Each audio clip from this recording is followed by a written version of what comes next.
इदम श्री सद्गुरुवे नमः। जन्म शताब्दी पुस्तक माला 69। प्यार और सहकार भरे परिवार बसे, डे 18।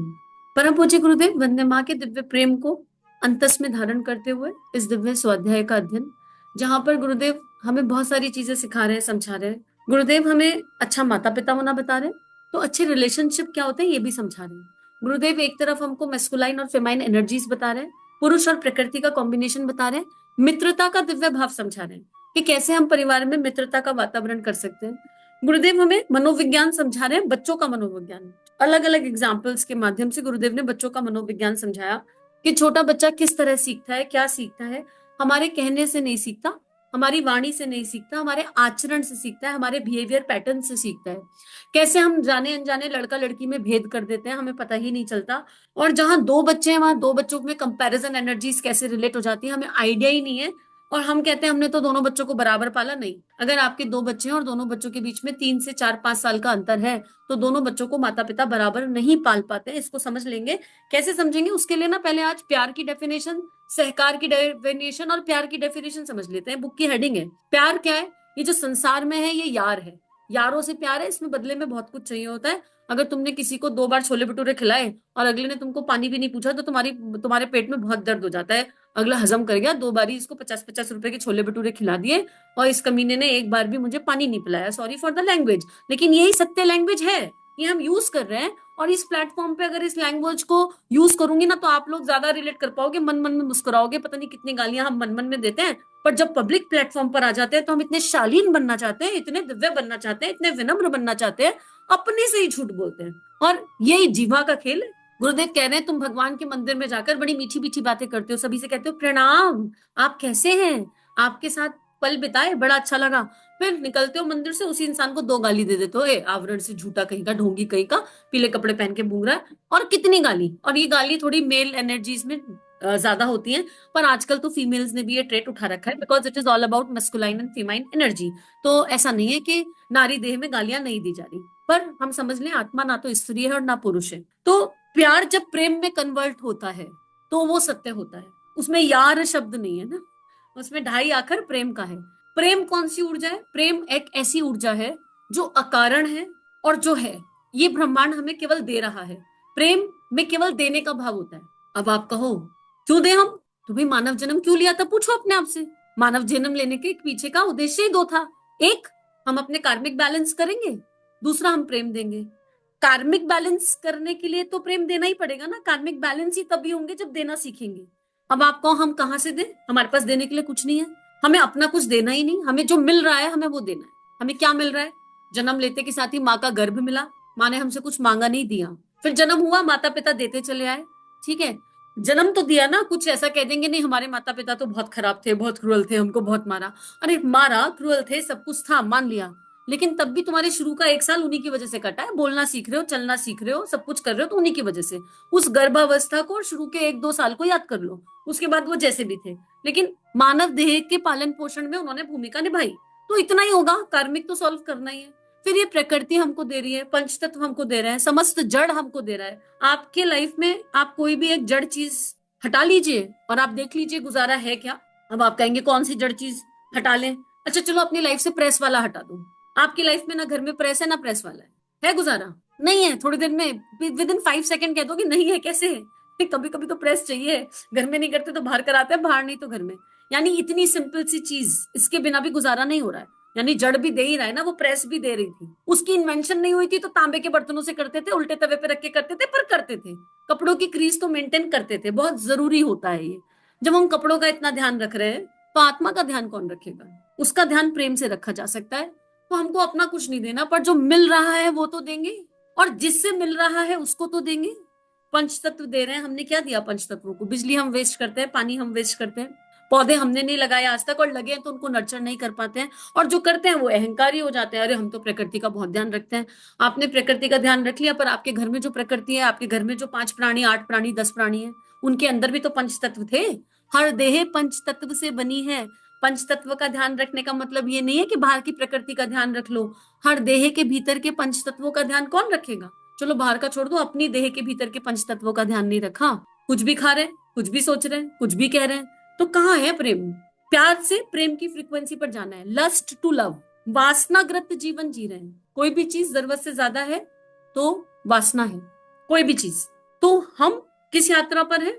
हम वासना से उपासना की यात्रा पर है। लस्ट टू लव, हर तरह के लस्ट को, हर तरह की वासना को प्रेम में कन्वर्ट करना है। सहकार मतलब सहयोग। एक ऐसी कार में बैठे हैं हम, धरती रूपी एक ऐसी कार जिसमें हर कोई हमें सहयोग कर रहा है। हमने देख लिया एक जड़ भी सहयोग कर रहा है, प्रेस। आप प्रेस नहीं, आप कोई थाली इमेजिन कर लो, आपके घर से सारी थालियां हट गई, अब आपको थाली नहीं मिलेंगी, रुक जाएगा। आपके घर से सारे ग्लास हट गए, एक भी जड़ चीज हटा दो, एक भी नहीं हो पाएगा। तो जड़ हमको इतना कंट्रीब्यूट कर रहा है, तो समय है कि हम भी कंट्रीब्यूट करें। सहकार का मतलब होता है इस पृथ्वी रूपी कार में बैठ गए हैं, अब इसमें सह करें, सहयोग करें। किसका? पहले अपना, फिर अपनों का, फिर सबका। जहां सहकार होगा वहां भरपूर होगा। भरपूर क्या होगा? भरपूर प्रेम होगा, भरपूर फाइनेंस होगा, भरपूर भावनाएं होंगी, भरपूर विचारणाएं होंगी, भरपूर सोशल सर्किल होगा, दैवीय सोशल सर्किल होगा। आपको एक तकलीफ आ जाए और आप एक आवाज उठाएं, पता नहीं कितने हाथ खड़े हो जाएं। एक ऐसा जीवन होगा, आपको टेंशन नहीं होगी लाइफ की। आपने अपने स्टेटस पर अगर एक मैसेज डाल दिया ना, I am feeling low, please send me good vibes, पर आपने अगर प्रेम भरा जीवन जिया है, आप देखेंगे कि आपका कारण शरीर, आपका इनबॉक्स प्रार्थनाओं से भर गया। लोग इतनी प्रार्थना भेजेंगे, कोई कुछ कर सके ना कर सके, प्रार्थना बहुत भेजेगा, तो भरपूर हो जाएगा। और परिवार की डेफिनेशन इतनी है, जो पराये हैं उन पर अपना सब कुछ वार दो, और वो इतने अपने बन जाए कि वो पराये ना रह जाएं। ये परिवार की डेफिनेशन है और ये इस बुक की हेडिंग है। लेकिन अभी क्या है, हम स्वार्थ की एनर्जी पर हैं और हमारे लिए दुनिया, पूरा ब्रह्मांड पर आया है, पर हमारे देह से जन्मे बच्चे हमारे, हमारा पति हमारा, हमारे माँ बाप हमारे, और सास ससुर किराए के। चाहे लड़के के साथ ससुर हो, चाहे लड़की के साथ ससुर, वो किराए के। और हमारे देह से जन्मे बच्चे हमारे। तो भाई जिन्हें अपना मान लिया, उनके लिए उनके साथ न्याय कर लो। पति को अपना माना था, पत्नी को अपना माना था, न्याय किया क्या उनके साथ? ये तो अपने थे। यहाँ पर भी आशाओं अपेक्षाओं का पूरा चिट्ठा लेकर चल रहे थे। हमें सबको, अगर मैं आप लोगों से कहूं और मैं स्वयं से ये कहूं कि आज बैठकर लिस्ट बनाते हैं कि एक बेटी का क्या कर्तव्य होता है, एक बेटे का क्या कर्तव्य होता है, एक पत्नी का क्या होता है, एक सास का क्या होता है, एक बहू का क्या होता है, तो हम पूरी एक लंबी लिस्ट बना देंगे। और हम कहें कि इन रिश्तेदारों को बांट दो, तो हम बांट देंगे। चलो आप मामी हो, आपका ये कर्तव्य है, आप बुआ हैं तो आपका ये कर्तव्य है, आप सास हैं तो आपका ये कर्तव्य है, आप ससुर हैं तो आपका ये, आप चाचा हैं तो आपका ये। हमारे पास एक पूरी लिस्ट है भाई, ये तो सोशल है, ये तो करना ही चाहिए। अब आपसे ये कहा जाए कि भैया जो तुमने कर्तव्यों की लिस्ट बांटी है, तुम भी तो इस भूमिका में हो कहीं, तो अपने लिए तो पढ़ लो इस लिस्ट को। तुम कहीं बुआ हो, कहीं चाची हो, कहीं चाचा हो, कहीं ताऊ हो, कहीं मामा हो। तो कर्तव्य दूसरों को बताना बड़ा सरल है, पर स्वयं कर्तव्य निभाने की ऊर्जा पर कब आएंगे? और जब तक स्वयं अधिकार की ऊर्जा पर रहेंगे और कर्तव्य की ऊर्जा पर नहीं आएंगे, परिवार नहीं बसा पाएंगे। हम लोग अपने अधिकारों की बात करते हैं। मैं शादी होकर आई हूँ, मैं बहू हूं, तो इतना तो इस परिवार को मेरे लिए करना ही चाहिए। आप शादी होकर आई हैं और आपको पहले से पता था, आपको बाध्य नहीं किया गया था, आपको बचपन से पता था कि शादी होकर दूसरे घर जाना ही है, और दूसरे घर जाकर करना क्या है, ये भी आपको सिखाया समझाया गया था। तो किस पर एहसान कर रही है? किस पर? नहीं पता किस पर। और अगर शादी ना होती तो दुखी हो जाते। अब आप कह दो नहीं हमारे परिवार वालों ने बाध्य किया था, ठीक है जी, आपकी शादी नहीं होती 40 तक, फिर आप हीन भावना में आ जाते, मुझ में कोई कमी है, मेरी शादी ना हो पाई। बहुतों को जानते हैं हम ऐसे, जिनकी शादी नहीं हुई तो वो दुखी है। तो मतलब ना ऐसे खुश ना वैसे खुश, ना ऐसे खुश ना वैसे खुश। अरे भाई, मन मर्जी से हुई थी ये शादी, किसी ने थोपी नहीं। आप भले ही कह दो नहीं माँ बाप ने थोपी थी, पिताजी ने थोपी थी, जो लव मैरिज कर रहे हैं उनको तो हटाई दो, वो तो फिर अपनी मन से ही कर रहे हैं। लेकिन अरेंज मैरिज भी कहीं ना कहीं आपकी वृत्ति थी, आपकी इच्छा थी, आपकी भावना थी, इसीलिए हुई है। और इसीलिए हुई है तो वो डीएनए में पता है कि क्या भूमिका निभानी है। पर हम एक लिस्ट लेकर जाते हैं, एक सपनों की दुनिया लेकर जाते हैं, ऐसा ऐसा होना चाहिए। और प्रॉब्लम ये है कि एनर्जीज ऐसी हो गई है कि शादी से पहले ही सास हवा होती है। सास तो जैसे छोटे बच्चे को डलाते हैं ना, बेटा खाना खा ले नहीं तो भूत आ जाएगा, ऐसी शादी से पहले बचपन से पता होता है सास नाम मतलब भूत। तो ये एनर्जी लेकर क्यों जा रहे हो भाई? और सास के लिए बहू भूत।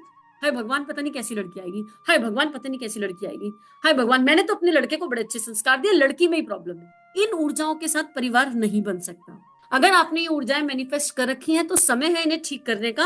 आप कितनी भी बड़ी सास हो और आप कितनी भी पुरानी बहू हो, पुराना पहले समय में जाकर ठीक कर सकते हैं ध्यान के माध्यम से। आप उस समय को विजुलाइज कीजिए जब आपके घर में बहू नहीं आई थी। आप पूछिए अपने आप से कितनी बार आपने फियर डाला था, बट लड़के की शादी करनी है, पता नहीं कैसी लड़की आएगी। और जब अपनी लड़की की शादी करनी थी तो आपके भाव क्या थे, कितने बदले हुए थे। अरे हमारी लड़की तो हमने ऐसे एकदम निहार के बनाई है, एकदम सोने पे सुहागा, जाने क्या ही उसको डाला है, ये तो जिस घर जाएगी स्वर्ग होगा। और जिस घर जाएगी स्वर्ग होगा, अगर वहां कोई प्रॉब्लम आई तो निश्चित रूप से उन लोगों की गलती होगी, निश्चित रूप से उन लोगों की गलती होगी। हमें पता ही नहीं हमारा बच्चा हमसे झूठ कितना बोलता है। पता है आपको टीनेजर्स की हालत क्या है? अगर आप ये सोचते हैं कि आपका बच्चा एकदम परफेक्ट है टीनेज में और आपको उसका सारे सत्य पता है, तो आप एक मिथ में हैं। बहुत बड़ा मिथ है ये कि एक टीनेजर अपने माता पिता को सब कुछ बता देता है। हमने वो जगह ही नहीं दी कभी उसे। हमारे सामने जो उसका रूप रंग होगा, इसको जानना है तो अपने पतियों को देख लीजिए जरा। आपके पति जो आपके सामने खुल के स्मोक करते हैं, आपकी सास को पता भी नहीं होगा कि वो स्मोकर ड्रिंक करते हैं। तो उनकी उनकी माँ की नजर में पति कितना, बेटा कितना बढ़िया है, हमारा बेटा तो कितना बढ़िया है, ना ड्रिंक करता ना स्मोक। लेकिन एक पत्नी सत्य जानती है कि मुझे पता है तुम क्या करते हो भाई, तुम्हारे माता पिता को नहीं पता। अब रख लो अपने बेटे को सामने भाई। Exactly that same is repeating. आपको कभी नहीं पता होगा आपका बच्चा क्या कर रहा है। देखो मैं ये नहीं कह रही कर रहा है, डरना मत, यहाँ पर बह मत डालना, फियर मत करना। कहने का उद्देश्य ये है कि जगह दो, बच्चों को जगह दो कि वो तुमसे आकर कह सके। से ओपनली कि बेटा मार्केट में सब कुछ मिलेगा, करने का मन हो तो साथ आके बैठ जाना, साथ पियेंगे, करके देख लेंगे साथ में। जरूरी थोड़ा ना केवल यज्ञ ही साथ में किया जाए, जरूरी थोड़ा ना है। बच्चे को उसका सही गलत बचपन से बताना पड़ेगा, बचपन से। अब पिताजी छुप छुप कर पीते आए हैं, बच्चा मूर्ख है, उसको पता नहीं है क्या कि पिताजी पीते हैं? उसके मन में क्यूरियोसिटी है ये क्या पीते हैं, और इतनी कुछ तो बहुत बढ़िया चीज होती होगी जो छुप छुप के पीते हैं। इसके बेटर ये ना हो कि पिताजी सामने से कहें बेटा ये गलत कर्म कर रहा हूं मैं और मैं इस पे कंट्रोल नहीं कर पाता हूँ, इससे ये नुकसान होता है, इसी की वजह से इसको पीकर मेरा दिमाग खराब हो जाता है, मैं तुम्हारी मम्मी को फिर खूब मारता हूँ इसके बाद। इसका जो मूल है, ये जड़ जो है यही है जो मेरे सामने रखा है व्यसन। ये जो मैं सिगरेट पीता हूँ, जो मुझे इससे खांसी आती है, जो मेरी तबीयत खराब होती है, इसके कारण होती है। बेटा मैं क्या करूं, मैं इससे बाहर नहीं आ पा रहा हूँ, बहुत कोशिश कर रहा हूँ, ये अच्छी चीज नहीं है। और बेटा तुमको पीनी है तो मैं तुम्हें रोक तो पाऊंगा नहीं, पी के देख लो, पर ये लाभ नहीं देगी। तो हम छुप छुप कर रहे हैं, और फिर खुद को बदलने के लिए कोशिश कीजिए। ये नहीं है कि बच्चे को ये कहकर हम स्वतंत्र हो गए व्यसन करने के लिए। नहीं, हम व्यसन करने के लिए कभी स्वतंत्र नहीं है, और वो परिवार हो ही नहीं सकता जहां व्यसन है। ये बात क्यों उठाई? क्योंकि बात परिवार की हो रही है। व्यसन केवल दारू पीना या स्मोक करना या मसाला खाना नहीं है। झूठ बोलना व्यसन है, अधर्म के मार्ग पर चलना व्यसन है, ऊंची आवाज में बात करना व्यसन है, लड़ाई झगड़े करना व्यसन है, पीठ पीछे बुराई भलाई करना व्यसन है, अनुचित आहार खाना, अभक्ष्य खाना व्यसन है, कोई भी चीज जरूरत से ज्यादा करना व्यसन है। तो हमने व्यसन की जो श्रेणी बनाई हुई है, वो श्रेणियां एप्लीकेबल हर जगह होती हैं जो हम अनुचित कर रहे हैं। और परिवार वही है जो व्यसन मुक्त है। वो परिवार जहां स्माइल्स पास की जाती हैं, गालियों की जगह, गुस्से की जगह, जहां मुस्कुराहटें बांटी जाती हैं, वो परिवार है। और ये परिवार फिर जब 4 लोगों में होगा तो ये 4 से 40, 40 से 400, और 400 से 4 करोड़, और 4 करोड़ से पूरे ब्रह्मांड में फैल जाएगा। गुरुदेव हमें उस परिवार की नींव रखना सिखा रहे हैं, उस परिवार की नींव रखना बता रहे हैं। बेसिक तो ठीक करना पड़ेगा। और अगर आप सुन रहे हैं, सोच रहे हैं कि ये एक किताब, ये 18 ऑडियो, ये 25-20 ऑडियो जीवन बदल देंगे, आनंद देंगे, डेफिनेटली रस देंगे, और आप सुनने के बाद कहेंगे अरे वाह बड़ा मजा आया, बड़ा मजा आया। क्या करोगे इस मजे का जिसे जी पा रहे ना बांट पा रहे? 1 घंटे बाद आपसे पूछा जाए क्या सुना, तो आपको याद नहीं आएंगे, कहेंगे बड़ा मजेदार था, कुछ तो इंटरेस्टिंग था। कोई मूवी नहीं चल रही भाइयों बहनों जिसे देख लिया और भूल गए।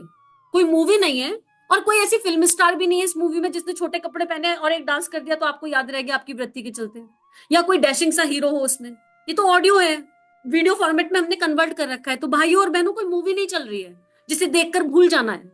अगर अच्छा लगा, अगर मजा आया, तो सोचो जिस चीज को सुनने में इतना मजा आ रहा है उसको जीने में कितना मजा आएगा, ये विचार करके देखो। सुनने में मजा आ रहा है, इसका मतलब आत्मा की पुकार तो यही है, और हर लाइन पे सोच रहे हैं यही तो करते हैं, यही तो करते हैं, यही तो करते हैं। लेकिन हर लाइन पर साथ में ये भी सोच रहे हैं कि ये नहीं करना चाहिए। देखो अपने अंदर भीतर कोई कह रहा है कि ये करते हैं पर ये करने योग्य तो नहीं है, ये नहीं करना चाहिए, हमें तो परिवार चाहिए था। इसको ठीक करना होगा। कौन करेगा ठीक, कौन लेगा ओनरशिप? आप सुन रहे हैं तो क्या ये ओनरशिप आपको नहीं लेनी? मैं सुन रही हूँ, मेरे गुरु मुझे सुना रहे हैं, तो क्या ये ओनरशिप मुझे नहीं लेनी?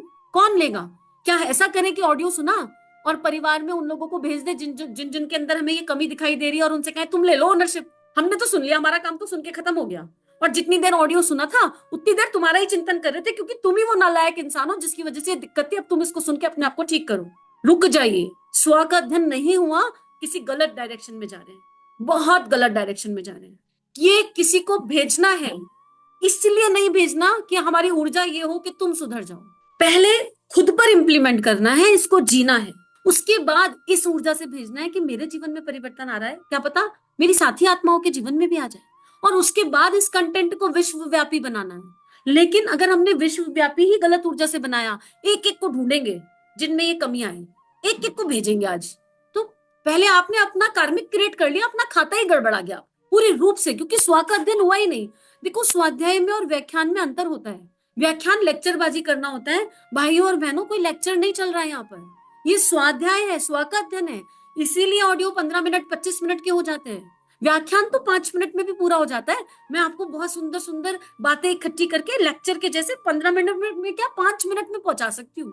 पर जब स्वाध्याय होता है ना, तो आत्मा उसमें रम जाती है और समय पता नहीं चलता, और समय पता नहीं चलता इसलिए बीत जाता है। तो पहले अपने ऊपर काम करना पड़ेगा। पहले चेक करिए कि हम परिवार रूपी इस प्रयोगशाला में क्या कर रहे हैं, और बीते कल में हमसे क्या क्या भूल हुई है उनको ठीक करने की जिम्मेदारी उठाइए। तो आज के ऑडियो से बस इतना ही जान रहे हैं, इतना ही समझ रहे हैं कि हम ओनरशिप ले लें, हमें ठीक करना है। और ठीक करने के लिए मात्र ये 17 ऑडियो नहीं है। सुनिए प्रेम योग, पढ़िए प्रेम योग, सुनिए मैं क्या हूं, सुनिए नहीं समझिए। आनंद नहीं लेना, केवल मजा नहीं लेना, जीना है।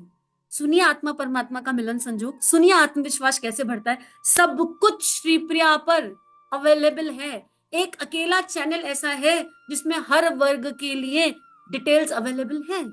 सुनकर देखिए, इंप्लीमेंट करिए। युग ऋषि की लेखनी है, परिवर्तन ना करे ऐसा हो नहीं सकता। यकीन मानो, 40 वीडियो इस भाव से सुन लो कि हम एक पॉइंट नोट करेंगे और अपने जीवन में उतारने का प्रयास करेंगे।